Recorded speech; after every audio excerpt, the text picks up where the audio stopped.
Part 2. So as I was saying, there's not a lot of multicultural people writing stories about multicultural characters, which is why we don't have that. We don't have too many multicultural characters in comic books. We don't have them on TV. We don't really have them in books. So most of the time, an Asian person writes about an Asian person. Most of the time, a Native American person will write about a Native American person. A black person will write about a black person, and a white person will write about a white person. Every now and again, Hollywood will read a script and rewrite the character. They won't change the story, but they'll rewrite the character. Let's see what would happen if we decide to make this guy black. Alright? Now, before we go any further in that, first let me give it up to George Lucas. Because George Lucas made a lot of his Star Wars characters have Asian names, and some of them were black people, and some of them were white people. And Darth Maul was just an alien with red skin and horns. So let me get back on subject now. We need more people like George Lucas's wife, who's black, his current wife. I don't know about his first wife, but his wife that he has now, she's a little bit younger and she's black. We need more people like her writing stories about people like me so that I can actually have an acting job. Understand? And the one good thing about Star Wars and things like it, like Star Trek, there's barely any racism. It's still some racism, but there's barely any racism. And it's the same thing like Mass Effect. I love Mass Effect for the simple fact that there's not that much racism. Except for in Game 2 when that Turian blatantly calls humans on it. Says, you humans are all racist. That's my favorite line in any video game. And I still hear it every now and again. You humans are all racist. Is that Turian wrong? Fuck no. That Turian is exactly right. And the good thing about playing Mass Effect is that Shepard can be male or female, and Shepard could be any color you choose to make him. Except for you can't change the default guy. You can't change his eyes. You can change his eye color, but I think that's pretty much it. You can't morph his eyes and make him Asian or Native American or anything else. You can make him black, and you can make him white. You can give him a tan or whatever, but you can't really change his entire ethnicity. However, that's cool, but you can do that with the chick. You can do that with the default chick or whatever. But anyway, back on my point. My point is simple. Hollywood racism is not as huge, but it's not really minute. Because when you think about it, when was the last time you seen a guy who was half Chinese and half white in a film that involved Chinese culture and him going between the lines? Probably not in a long time. And I can say this about the last time I seen a movie where there was a Native American guy who was half Native American and half white going through the ropes, and that guy would be Val Kilmer in this movie called Thunderheart or Trueheart. I can't really remember the name of it because I was a kid when I seen it. Now, I bring these movies up because of the simple fact that in the heyday of Lou Diamond Phillips' beginning in his career, and Lou Diamond Phillips is supposedly part Filipino and part white. Not sure which side is which. Heads up to Lou Diamond Phillips. He's one of the guys that actually inspired me to keep fighting to make it into this business, which I'm never apparently going to make it into, but I haven't given up. I'm just... yeah, we're in prayer stage. The struggle is real. We'll leave it at that. So, you're struggling and you're struggling, and you go to these casting calls, and you're praying that they even give you a second look. Yeah, I get a second look, and they tell me, there's the door. You should probably make your way for the door because you're not what we're looking for. And I go in, I don't work this out. I'm all swole up and shit, I got this hair, this beautiful hair. I got the face. I'm ready to go. I'm ready to sign a contract right fucking now. And then I get this look from the casting call or the guy there that's coming in. Like, I see you got this fire to be here. I'm always seeing you at these things. It's just one problem. You're not what we're looking for. You should come back in 6 months. What the fuck's gonna happen? I'm not gonna look any damn different. I'm probably gonna be a year older. But come back in 6 months when we're doing it again. You might be on the list.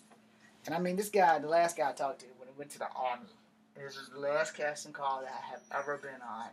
And I'm probably most likely never ever going to go on another one because you sit there for 2 hours. Guy gets to talk to y'all. If you don't have a photo, they'll take a photo. Someone's got plenty of my photos somewhere. I don't know where, I don't care. So they have my photos, and they're out there. No, not like some of the girls that I've sent nude photos to on the internet. That's not a joke. That's a confession. Good luck at finding them. I'm sure they'll probably pop up when I piss the girl off. But anyway, you know, I go to them. I sit. I listen. I pray. I repeat this process. I have been doing this process since the year 2000. We're 17 years in, and the only films I have successfully made are mine.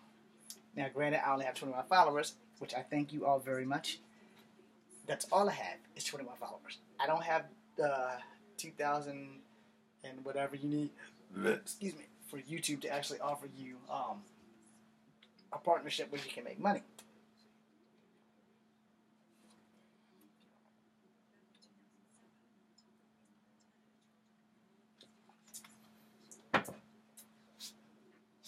Let's face it, I'm not exactly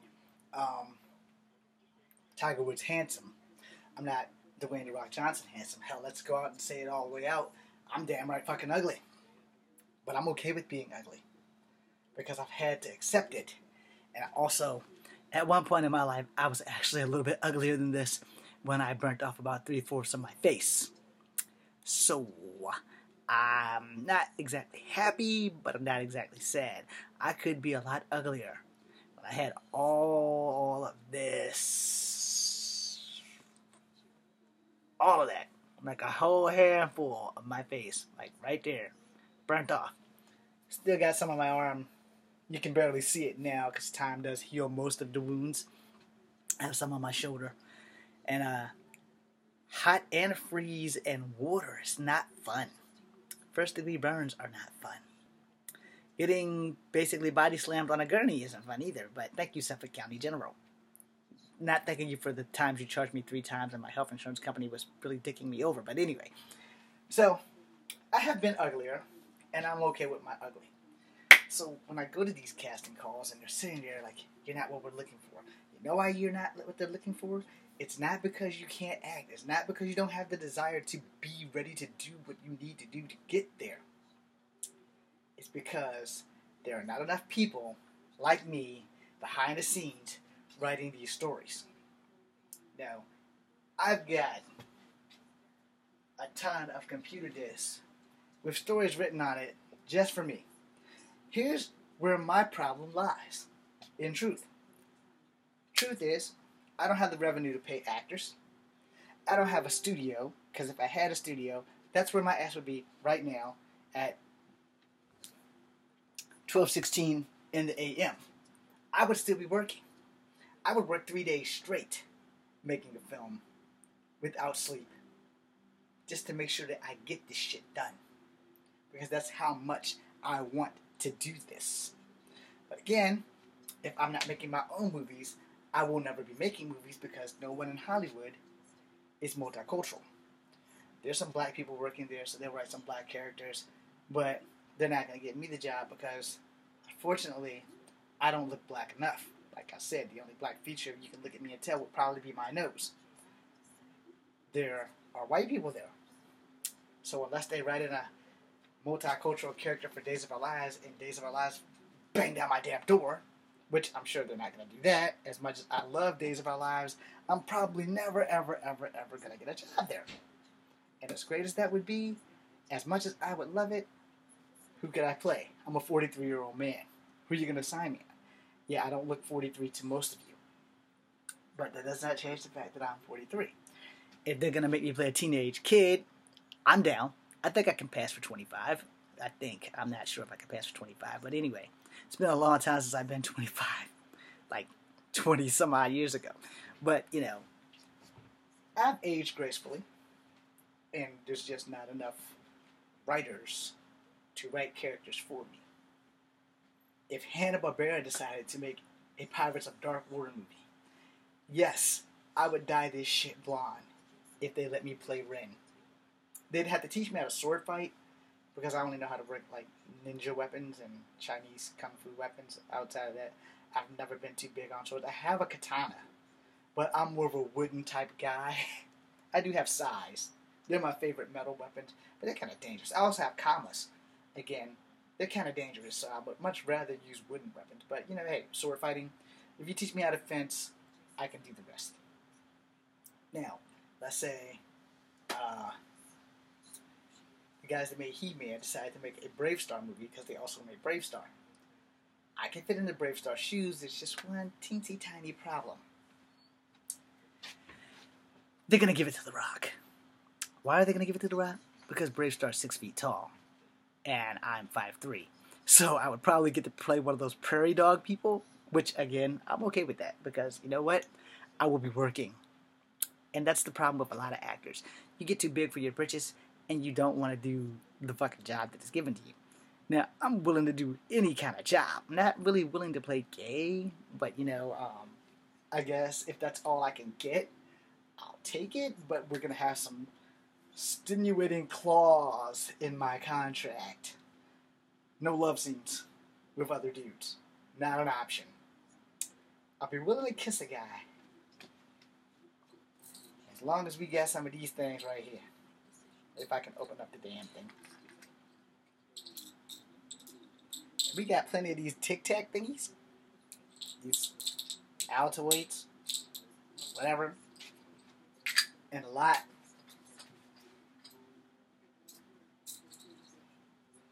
Toothpaste.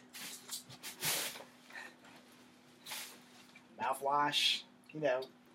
Things that are essential to kissing. Because you don't want to kiss a girl with bad breath. You don't want to be kissed by a girl with bad breath either. So, you know. There's got to be a lot of clause in my contract. But most importantly, no sex scenes and no nudity. I can probably swallow my pride and deal with that kiss. And no tongue. No tongue. That's just nasty. No French kissing of any kind. Not with no dudes. Maybe not with no chicks either. Because, you know, the inside of the human mouth is right fucking grody. Especially after someone had a meal. Yeah. So, you know, I don't want to have them saying, oh, James had really bad breath. No, we didn't. Because James is going to have Tic Tacs. Or Altoids. Or Certs. Something's going to make this shit right. You know. Plus, I paid $1,000 for these teeth. So you're not going to take care of these motherfuckers. But, you know, for the most part, there is no one in Hollywood writing stories for guys like me to play. I don't want to play the bad guy. And Netflix, if you're listening, I need a show. I'm down. I'm ready. Granted, I need to work on my mouth. That's really my only problem. I'm going to need an acting coach to make sure I know when to speak and how to speak, how many beats I got to take before I speak. So when you're making your own films, you know, once they say action, you pretty much should know what to do. As the director and the writer and the star of most of my own stuff, I always tell people, here's an example. So someone says something like, you're looking right nice today. And in real life, most people like speak instantly. Oh, well, so are you. So in the film, you know, depending on how many takes you have to take, you're like, hey, you're looking right nice today. Yeah, thank you. So are you. In fact, you're looking extremely handsome today. What are you going to do for the rest of the day? Oh, well, me, I'm going down to the beach and do some girl watching. Really? You're going down to the beach? Hey, let me come along too. I like watching girls. Really? What kind of girls do you like watching? Doesn't matter. A girl is a girl. I like watching girls. Lots of girls. So, in a scene like that, I went spontaneously back. Now, when I'm filming, it's more like this, actually. Hey, how you doing? I'm doing just fine. So, you know, you have to, when you're making someone else's stuff, you know, maybe it's not 3 beats. Maybe it's not a count of 3 in your head and then recite your lines. It might be take a couple of steps back, a deep breath, and then speak. And by the time I figure out that I'm supposed to do all that, I most likely would probably have forgotten my lines. And that's a big thing with me. I'm so freaked out about forgetting a line. And then I watch blooper reels. And sometimes, in the middle of a movie, the lines actually change because sometimes they improvise. Well, see, that's where me being an actor that I am comes in. Because all of my scripts are written down. But we generally improvise because some of the things that I write down don't transfer well from actor. From paper, on paper, it looks cool. And then when you say it, like you're out there and you're like, I got you. Okay, so we have a frog and a dog. Alright? The frog goes, Hi, how are you? I'm thinking about going to leap on top of that tree and eat some flies today. and the dog be like, Well, I'm gonna chase your mama's cat all the way up that tree. That's right. I'm gonna chase it all the way up that tree. And then I'm gonna eat it. so I can do voiceovers. But when it comes down to knowing your line and knowing when to speak, it is very important. Which goes back to, there are a lot of actors in Hollywood, they can act. And I'm not in Hollywood. I wanted to work in Virginia because we have a studio here that apparently doesn't do kung fu movies or any movies outside of periodical movies. And I don't want to play the houseboy. I don't want to play the slave. I'm tired of seeing American history movies. And don't get me wrong, especially since Black History Month was last month. We need to move forward. I respect American history. It's my favorite subject. But we need to know where we're going now. We already know where we've been. We need to know where we're going. So we need to make more movies in real time. Or maybe more futuristic movies like Total Recall and stuff like that. And Star Trek. We need another Star Trek series. You know, we need something. My personal favorite, if I had a choice, if I had any choice to be on any TV show ever, it's never going to happen, but if I had a choice, even if it's just a cameo, even if it's just like one episode, just to get my foot in the door, I had a choice, I would love to be on Agents of S.H.I.E.L.D. Like I said, even if it's just like one episode and only one episode and I die, it's cool, because I would have been on my favorite TV show, which is Agents of S.H.I.E.L.D. Now, if I couldn't be on that and I had to have another show, it would have to be Agent Carter. And if I couldn't be on that show, you know, then we're going to have to go on over to Fox, because it has to be something in the X-Men world, you know, because I would rather be in the Marvel universe than the DC universe. But let's say Marvel doesn't give me a shot. Let's say Marvel sits there and look at me like, nah, you know, you're good, but we don't really want you, I'm sorry. Then it's off to the DC racket, I would go. And if I have to be on DC, and I'm sorry to Arrow, I'm sorry to The Flash, but I have to be on a DC show. There's only two that I would really rather be on, which would rather be either Supergirl or Legends of Tomorrow. Now, don't get me wrong, I started off watching Arrow. Arrow's just a little bit too dark for me. I'm pretty sure that I would probably fuck that up, and I can't do that. And The Flash, you know, I like The Flash. It's a great show, but I would probably fuck that up too. Legends of Tomorrow, I would probably be like some stooge, and to have the lead female with the blonde hair kick me in the face and kick me into the river or something, that would be fucking awesome. And I'd rather be there. But truth be told, I much enjoy rather be on Agents of S.H.I.E.L.D. Now, granted, for those 21 followers of mine that I'm watching, or that are watching me rather, there's not enough politics in the world that's going to get me on any one of those shows. Ever. But if it does happen, you'll be the first to know. Because like as soon as I get the call, the first damn thing I would do is post it up right here. But that's also because I don't have an Instagram or Twitter or whatever that other stuff is. In fact, I'm going to do a video about that right after this. Because I'm about to close this out now.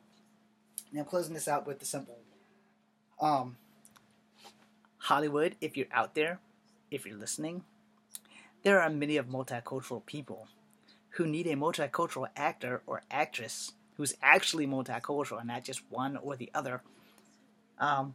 We need roles, and we would like to have them. Tyler Perry, if you're listening, which I know you're not, but no one's really listening to me, except for my gorgeous, beautiful 21 followers, which I thank very much. I'm ready to do this, and I don't have a problem coming back down to Georgia because I was down there a few years ago in the military. So, I'm ready to do this, if you're willing to take me. I'm James Williams Jr. This is Kung Fu Africa number 2. Be seeing you. Last video coming up.